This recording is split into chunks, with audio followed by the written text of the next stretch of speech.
परमात्मने जगन्नाथाय ते विशिष्ट गवेषक साहित्य साधक माधव प्रसाद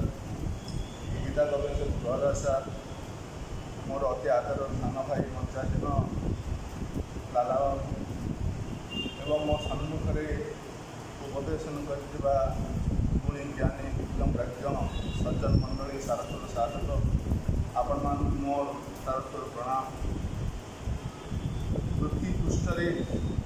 अनेक जीवजंतु सहित मनीष बास सबु प्राणी समस्त प्राणी भितर समस्त प्राणी होती नैसर्गिक किंतु मनुष्य ही गोटे प्राणी सी हूँ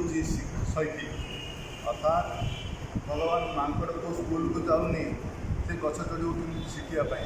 ना बाइक चढ़े को इंजीनियरिंग स्कूल को जाऊनी सी तार बसाटा केमी बांध शिखापी भगवान प्रभु परम पिता ता मुंडे ता देहरे से जिनिसटा को दे किंतु मनीष जहाँ कि जड़े गीत गाँची सी जड़े शिखी विद्या शिखी जड़े भल नाच करुँची सी शिखी जड़े साहित्य उपर गभीर प्रवेश अच्छी तार अध्ययन अच्छी एणु आमको अध्ययन करने को पड़े जहाँ ये तो मनीष सहित मनीष शिशु को शिक्षा बा स्कूल बा तार परिवार ये सब गुड़ाक गोटे गोटे अनुष्ठान जितेबाला शिक्षा को स्कूल सहित जोड़ा जाए तार अर्थ अत्यंत संक्षिप्त तार परिवेश हूँ बहुत व्यापक जितेबाला आमर धर्म सनातन धर्म आमर धर्म सबुठार विश्वर श्रेष्ठ धर्म ये भगवान जितेबले मनुष्य को जन्म देले मनुष्य सृष्टि कले ये आमर भागवत उल्लेख अच्छी से मनुष्य सृष्टि कला जय विश्राम सर्वलीला मनुष्य देहे दिव्य ज्ञान देखी संतोष भगवान कौन पाई माज्ञा मनुष्य देहे दिव्य ज्ञान ना भगवान समाज रे मनुष्य को जितेबाला सृष्टि कले ताकू गोटे शिक्षा देदेले से शिक्षा हूँ आमर वेद जेहेतु वेद एते बड़ बा से समय तदानीतन समय आज समाज में अध्ययन करी निजर आचरण में पकड़ापी एत सहज नुह हूँ आम मान भितर अधिकांश ना वेद भितर पढ़ी वेदर प्रथम बा पृष्ठटा देखी एणु ताकू संक्षिप्त करी कनसाइज करी अन्यान्य वेद उपनिषद गीता रामायण भागवत अनेक धर्म ग्रंथ को संक्षिप्त कर जहाँ मनीष समाज पाई बहुत उपादेय शैक्षिक परिवेश दुख परिवेशर कथा एति शिक्षा बढ़ी किंतु मनीषर गोटे संस्कार ना जेहेतु कारण आज पिला किंतु उच्च वेतन जहाँ आम पूर्ववत महापात्र सार कहले पिला केमती पाठ पढ़ीदेव आउ उच्च वेतन भोगी दरमा बास तुम से आशा करुच तुम पुओ मत तुम पिला देले से कौ दिन आम संस्कार शिखीचे आज्ञा जिते दिन पर्यंत आम घर रामायण पढ़ा जाए जिते दिन पर्यंत आम घर भागवत पढ़ा जाए जिते दिन पर्यंत आम घर गीता पढ़ा जाए आम परिवार संस्कार आसबनी बा आम पिला मानकर कौन चारित्रिक अभिवृद्धि हेनी किंतु आम चरित्र पर आज गुरुत्व दौने हाँ से पिलाटा तो आजिकल मद पिउंट से साधारण कथा लव मैरेज कर साधारण एगुड़ा कहीं साधारण कथा एगुड़ा गोटे गोटे असाधारण कथा जहाँ आम समाज को गोटे असत उपाय असत पथर नहीं नष्टभ्रष्ट कर दूसरी एणु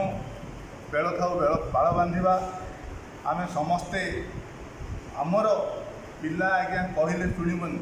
ये तो ए दंडमुक्त स्कूल दंडमुक्त अंचल है कहगला स्पेयर दि रड स्पॉइल दि चाइल्ड आज्ञा पिलाटा को दी बाड़ी बाड़े रास्ता को आणबनी आपणकर आचरण आपड़ जदि राति पाइले निजर बापा को नमस्कार कर मार सेवा कर बापा माँ सुख दुख बुझुंट दिने ना दिने आपणकर पुओ न पचारे तार परिवार धरिकी आपन को बुलीगले सी लंडन रे रो अमेरिका रे रो आपणकर विषय दिने ना दिने चिंता करूथबो आपणकर चरित्र तापाई प्रेरणार उत्स हम तेणु समग्र मानव जाति आज एभली एक दोषक दंडामान जो से तार दिग निर्णय करने सतत यही आशासित स्वर को संतनार सत्कार कर मनुष्य देहर संस्कार ये संस्कार आसो आमर वेद आमर पुराण आमर उपनिषद आमर ग्रंथ आमर धर्मग्रंथ अध्ययन करा आसतु आज यही पवित्र दिन में आज विषय वस्तु समस्ते अनुभव करी निजर घरे आमर निजर आचरण आम जदि गीता को सम्मान देने आम जदि रामायण को सम्मान देने आम जदि राम कथा शुणिने से कथा आम पाने प्रभाव पड़ोनी जदि आपण पढ़ुं गीता पढ़ुं आपण जदि रामकर कथा जिते जन महापुरुषर कथा देखूँ से शिवाजी हूँ से अन्य महात्मा गांधी हूँ महात्मा गांधी चरित्र श्रवण कुमार दानवीर हरिश्चंद्र भाया चरित्र बहुत प्रेरणार उत्स होता तेणु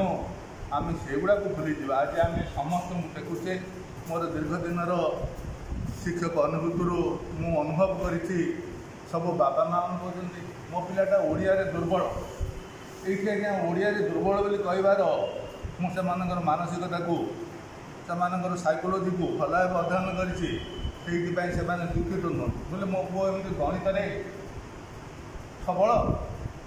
इंग्राजी सबल किंतु ओडिया रे दुर्बल आज्ञा जिते दिन पर्यंत साहित्य जड़े पढ़नी निजर तार केवे तार हृदय विस्तार हेनी जो मैंने परिवेश को भल पाइबे आपन देखो इंग्राजी आज हम घर छोट पिलाटी कहला pussycat I been to London to look at the queen what did you do there I present the queen under से कौन शिखला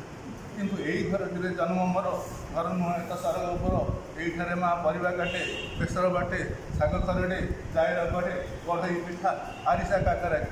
आज यहीटा जी पढ़ी तार हृदय तार गाँ को तार परिवार को तार समाज को